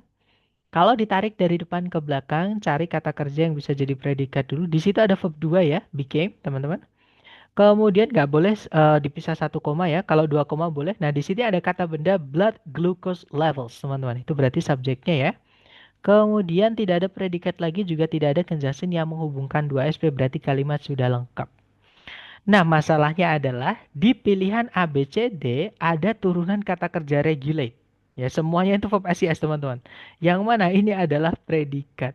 Dan regulate itu butuh objek ya, teman-teman. Artinya regulate itu mengatur atau mengontrol, mengendalikan seperti itu. Yang mana dia butuh objek. Artinya kalau dimasukkan ke titik-titik, semua jawaban ini nanti, itu nanti pasti merubah blood glucose levelnya ini bukan jadi subjek lagi, teman. Tapi itu adalah objek. Ya, artinya berarti kita kehilangan subjek. Nah, yang bisa jadi subjek, anak kalimat, kan ini kan ada predikat ya, teman-teman. Berarti harus dimasukkan CSP di sini. Nah, CSP-nya ini nanti berarti dari keluarganya noun clause. Jadi teman-teman cari conjunction yang dipakai oleh noun clause. Seperti itu. Gitu ya. Kita cek satu-satu. Yang alpha nggak bisa ya, teman-teman. Karena ada subjek predikat lagi, tapi tidak ada conjunction. Seperti itu. Kalau yang Bravo, nah hati-hati. Since itu memang conjunction. Subjeknya insulin ya. Cuman since itu miliknya adverb clause, teman-teman. Gitu ya. Sedangkan adverb itu tidak bisa jadi subjek. Yang bisa jadi subjek itu noun, noun clause ya, bukan adverb clause. Jadi yang Bravo ini salah di pemilihan conjunction. Kalau kita masukkan adverb di sini, nah subjeknya nanti mana? Kan nggak ada gitu, teman-teman. Jadi carikan yang penting dulu, yang subjek dulu. Kalau yang Charlie ada that, nah kemungkinan jawabannya Charlie ya. That itu conjunctionnya noun clause, teman-teman. Kita tahan dulu. Kalau yang Delta, nah ini ada ada induk kalimat lagi. Nah yang Delta nggak bisa ya, teman-teman. Karena ini penambahan predikatnya kebanyakan satu. Sorry, kalau kita mau masukkan satu conjunction, di soal ada satu predikat, ya kita masukkan satu predikat lagi, bukan dua. Jadi yang delta ini nggak bisa karena predikatnya ketambahan satu nanti pemborosan teman-teman. Dan nggak bisa diartikan nanti kalau kita pilih yang delta. Nah jadi jawabannya yang tepat adalah yang Charlie. Gitu ya. That di awal tuh kayak gimana gitu nggak sih? Ya jadi gini, ya jadi gitu Mister. Jadi jawabannya yang Charlie ya teman. That di awal boleh. Jadi kalau dibaca nanti, that insulin regulates blood glucose levels once poorly understood became evident with clinical trials in diabetic patients. Jadi kalau diartikan kurang lebih bahwa atau bahwasannya insulin mengatur kadar glukos pada darah atau kadar gula darah gitu ya, yang dulunya tidak dipahami dengan baik, eh, menjadi evident, menjadi jelas dengan percobaan-percobaan klinis dalam atau pada pasien diabetes. Seperti itu. Jadi subjeknya itu dari kata that sampai kata levels. Ya, atau kalau ini teman-teman anggap jadi satu juga karena ini sebenarnya adjective clause dipendekkan ya. Jadi kalau menjelaskan kata beda levels ini teman-teman, nah, ini ditarik jadi satu sampai koma itu, tapi ini adjective clause ya. Jadi kalau mau dihapus nggak apa-apa juga. Seperti itu. Informasi tambahan saja, teman-teman. Seperti itu. Jadi subjek intinya dari that sampai levels. Nah, predikatnya. became. Di dalam subjek, ada predikat lagi. Inilah noun clause, teman-teman. Yang posisinya sebagai subjek. Ini adalah bentuk kalimat yang dulu di hari kedua itu tidak saya sampaikan ke teman-teman. Karena takutnya nanti membuat kebingungan. Jadi kalimatnya ini bentuknya gini, teman-teman. Conjunction subjek predikat, predikat. Nah, kayak seolah-olah ini predikatnya cuma dua, tapi subjeknya cuma satu. Nah, sebenarnya ini subjeknya juga dua, teman-teman. Subjek yang pertama itu di dalam anak kalimat, di dalam CSP. Nah, subjek yang kedua atau subjek intinya adalah CSP itu sendiri. Jadi ini itu juga subjek, teman-teman. Noun clause ini jadi subjek seperti itu. Gitu ya. Tapi kalau wujudnya atau seolah-olah itu subjeknya cuma satu. Makanya dulu saya menghindari memberikan ini dulu. Takutnya nanti teman-teman bingung seperti itu. Tapi sekarang dapat ya, teman-teman. CSP juga bisa jadi S, bisa jadi subjek. Di dalam subjek ada subjek itu nggak apa-apa. Tapi syaratnya ada C-nya ya, ada conjunction-nya seperti dan conjunction-nya harus conjunction-nya noun clause. Seperti itu. Lanjut ke sebentar ada yang bertanya. Gak boleh terlalu di ini. Oke, lanjut ya, teman-teman. Silakan ke sebentar. Jawabannya Bravo kalau became juga punya subjek sendiri ya, Sir. Betul sekali. Nah, kalau misalnya sebelum became ini sudah punya subjek, teman-teman, atau induk kalimat sudah lengkap lah, bisa dibilang seperti itu. Berarti satu-satunya yang bisa ditambahkan di paling depan ya, nggak mungkin adjective clause, teman-teman. Karena adjective clause sebelumnya harus ada bendanya. Nah, jadi satu-satunya yang bisa ditambahkan adalah adverb clause. Jadi betul sekali, Mr. Hoven. Kalau misalnya di kata sebelumnya kata became itu misalnya ada kata it lah, gitu ya. Nah, itu jawabannya nanti jadi yang Bravo. Justru yang Charlie jadi salah. Seperti itu. Karena kalau kita pilih yang Charlie, kalau sebelumnya became sudah ada subjek, nanti subjeknya double. Seperti itu.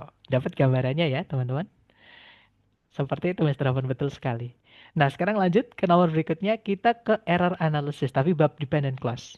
Seperti biasa, dicoba dulu, jangan takut salah. Silakan teman-teman, 30 detik dimulai dari sekarang. Silakan.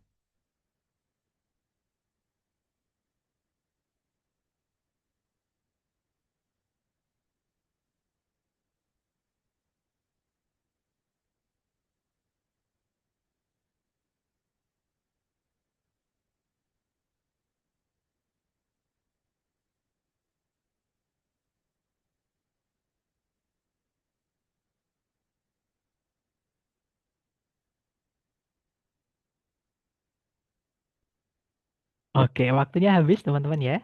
Dan silahkan jawabannya dikirim di chat dulu, jangan takut salah. Dan saya lihat teman-teman semuanya menjawab Charlie ternyata ya. Semuanya. Kompak ini ya. Sebentar. Oke, ternyata benar sekali jawabannya Charlie, teman-teman. Cuman saya pengen tahu nih, kira-kira harusnya gimana, teman-teman? Yang Charlie itu harusnya gimana? Teman-teman tulis di chat ya. Jadi jangan takut salah. Tapi benar jawaban teman-teman. Karena it-nya itu tuh. Betul sekali. It-nya pergi, it-nya pergi ke mall. It-nya pemborosan betul. Jadi nggak boleh pakai it ya, teman-teman. Karena that itu salah satu harus hilang. Entah subjek atau objeknya. Sedangkan deals berurusan itu tidak butuh objek. Ya, nanti kan pasti berurusan dengan. Nah, dengan itu preposisi, teman-teman. Merubah kata benda setelahnya menjadi keterangan seperti itu.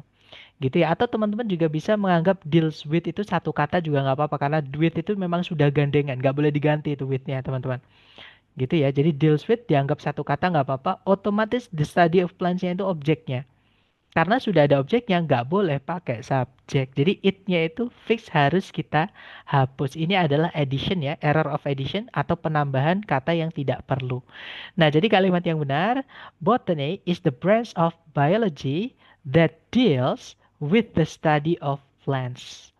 Gitu ya. Jadi botani merupakan cabang ilmu biologi yang berurusan dengan penelitian tanaman. Seperti itu. Lanjut ke nomor berikutnya. Silahkan teman-teman. 30 detik dimulai dari sekarang. Silahkan.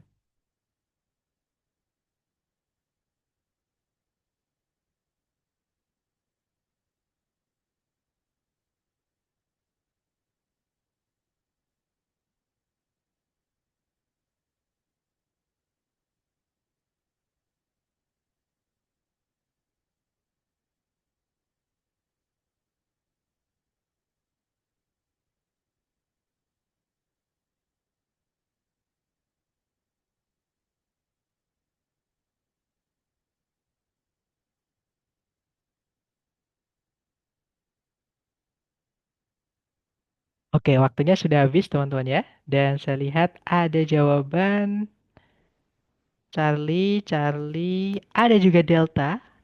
Tapi mayoritas menjadi Charlie. Mari kita cek bareng teman-teman. Kalau ditarik dari depan ke belakang, cartoons are, karena subjeknya jamak pakai are nggak ada masalah ya. Illustrative media, nah illustrative kata sifat, menjelaskan kata media, nggak ada masalah juga. Dan media itu jamak ya teman-teman. Bentuk tunggalnya adalah medium, pakai um. Jadi medium, seperti itu tunggalnya. Nah karena dia jamak, nggak pakai udah benar yang Bravo. Nah, yang salah adalah yang Charlie ya, teman-teman. Media itu kan bukan manusia, benda mati dia. Nggak bisa pakai who. Pakainya adalah which, yaitu perbedaan penggunaan which sama who seperti itu. Nah, kalau yang delta humor itu adalah kata benda yang tidak bisa dihitung, makanya tidak bisa dijamakkan. Mungkin teman-teman yang memilih delta, sorry, teman-teman ada yang menjawab delta nggak ya? Iya, ada. Jadi yang menjawab delta teman-teman mungkin terkecoh di sini. Harusnya jamak, jamak kan harus juga dengan jamak ya. Tidak, teman-teman, karena humor kata benda yang tidak bisa dihitung, tidak bisa dijamakkan. Jadi yang delta sudah benar. Gitu ya, teman-teman. Jadi nanti kalimat yang benar, cartoons are illustrative media which atau pakai that juga boleh, tells satire through drawings, satire ya, teman-teman, through drawings, caricatures and humor.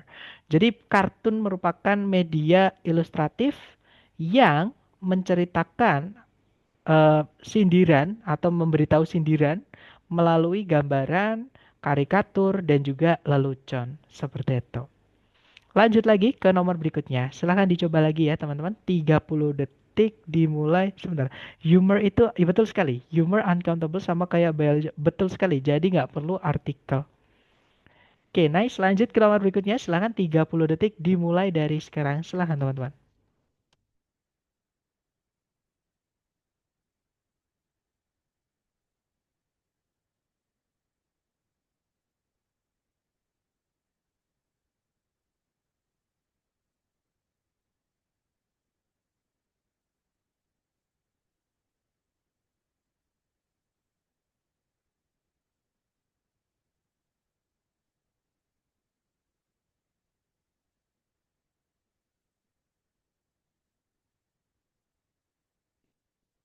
Oke, waktunya habis.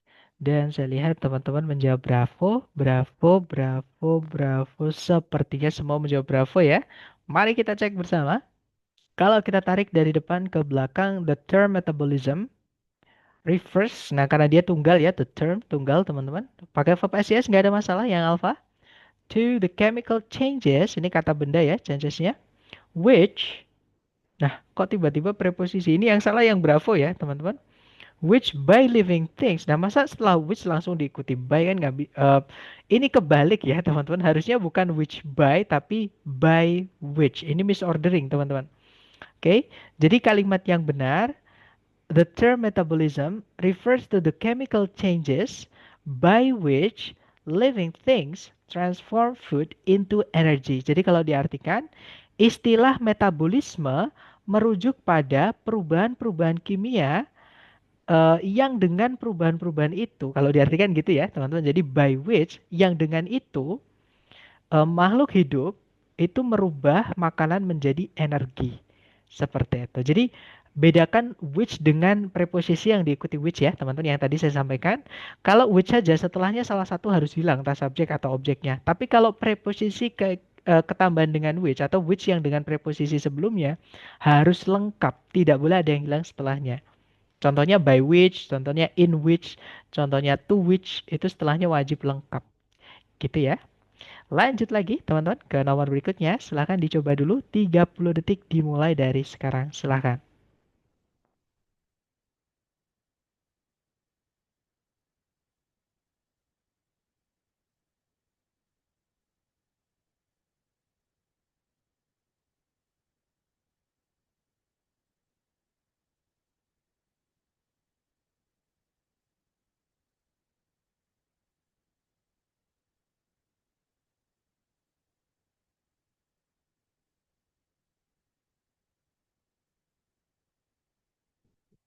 Oke, waktunya habis teman-teman. Dan saya lihat ada jawaban Bravo, tapi nggak tahu coba gimana. That's okay, Mister. Nanti, nah, enaknya error analysis itu gini, teman-teman. Enaknya apa namanya error analysis atau struktur bagian kedua, teman-teman tidak diminta mencari benernya.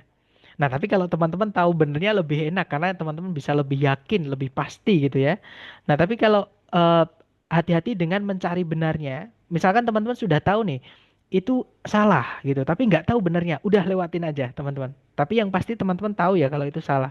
Kenapa? Kalau teman-teman terlalu berusaha keras atau penasaran dengan benarnya apa, takutnya waktunya habis.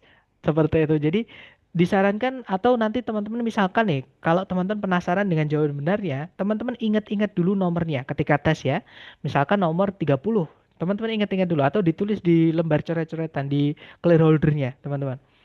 30 gitu. Nah, tapi teman-teman lanjutin ke nomor berikutnya dulu. Nanti kalau ada sisa waktu baru teman-teman balik ke nomor 30 tadi sambil menganalisa gitu ya. Itu tipsnya gitu. Jadi kalau misalnya teman-teman nanti penasaran dengan benarnya apa, dan teman-teman ragu atau bingung, jangan kelamaan di soal itu. Karena waktunya terus berjalan. Seperti itu. Ada jawaban alfa juga, ada juga jawaban Charlie. Oke, ternyata bervariasi ya. Yang nggak ada adalah delta nih. Jadi antara alfa, Bravo, atau Charlie. Mari kita cek. Atau jangan-jangan malah jawabannya delta. Kita cek bersama ya, teman-teman. Kalau ditarik dari depan ke belakang, a severe illness, where she, nah ini ada conjunction ya, teman-teman. Diikuti subjek predikat, where she was just 19 months old. Nah, yang salah where-nya ini, teman-teman. Ini ada petunjuk yaitu 19 months old. Ini bukan menunjukkan tempat, teman-teman. Ini menunjukkan waktu. Umur kan menunjukkan waktu ya. Jadi harusnya bukan pakai where, tapi harusnya pakai when. Gitu ya. Jadi harusnya pakai when, teman. Jadi kalimatnya yang benar, a severe illness when she was just 19 months old deprived Helen Keller of both her sight and hearing. Jadi kalau diartikan sejenis penyakit parah ketika dia baru berumur 19 bulan itu menyerang Helen Keller di bagian eh, pendengaran dan juga penglihatan dan juga pendengarannya. Seperti itu. Jadi pakainya when ya, teman-teman, karena di situ ada 19 years, 19 months old. Jadi 19 bulan. Jadi bukan bukan tempat tapi waktu. Seperti itu. Terakhir teman-teman, dicoba lagi ya. 30 detik dimulai dari sekarang. Silakan jangan takut salah.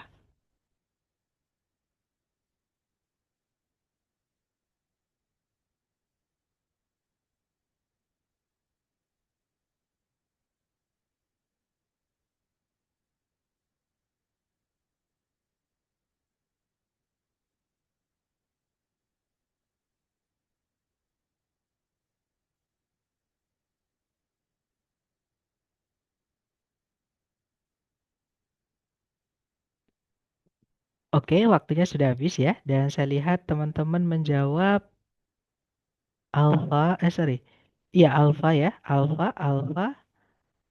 Sepertinya semua menjawab alfa.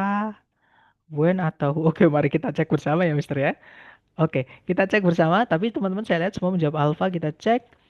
Gwendolyn Brooks. Ini nama orang ya, teman-teman. Orang yang difoto ini. Ya, betul sekali. Jawabannya yang alfa ya, teman-teman. Nggak bisa manusia masa pakainya which. Ya, jadi kayak merendahkan gitu. Jadi pakainya who ya, teman-teman. Jadi jawabannya adalah yang alfa. Jadi kalimat yang benar. Gwendolyn Brooks. Who. Ini harus pakai who. Nggak boleh pakai that. Karena sebelumnya ada satu koma, teman-teman. Jadi, who won a Pulitzer Prize for Poetry in 1950 had a 75 poems published by the time she was 20. Jadi, Gwendolyn Brooks yang memenangkan sebuah penghargaan Pulitzer atas puisi di tahun 1950 memiliki 75 puisi yang dipublikasikan ketika dia berumur 20. Seperti itu. Dan kurang lebih itu tadi ya, teman-teman, permainan tentang anak kalimat. Oke, memang materinya paling banyak, paling rumit juga, tapi saya yakin ketika teman-teman nanti sudah sering-sering mereview rekamannya, catat yang menurut teman-teman sudah jelas, sudah dipahami ya. Kemudian praktekkan kelatihan soal sambil melihat catatan, nggak apa-apa, awal mulanya nanti akan terbiasa sendiri, seperti itu. Nah, mungkin sambil saya absen nih, kalau teman-teman ada yang ingin ditanyakan, silahkan jangan sungkan-sungkan, boleh di-unmute teman-teman. Silahkan.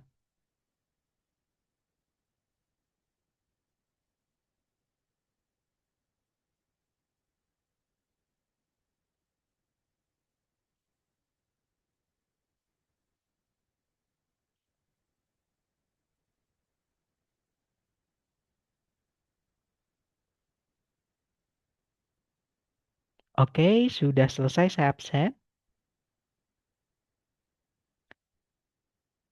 Sepertinya masih aman ya. Oke deh, kalau gitu sebentar di chat sepertinya ada yang ingin bertanya. Oh, terima kasih kembali Mr. Oven dan juga teman-teman yang lain juga terima kasih atas kehadiran dan juga partisipasi aktifnya seperti biasa ya. Dan semoga yang kita pelajari hari ini bermanfaat. Allahumma amin dan semoga dan I hope that you have a good night guys. I'll see you again next time and see you. Bye bye guys.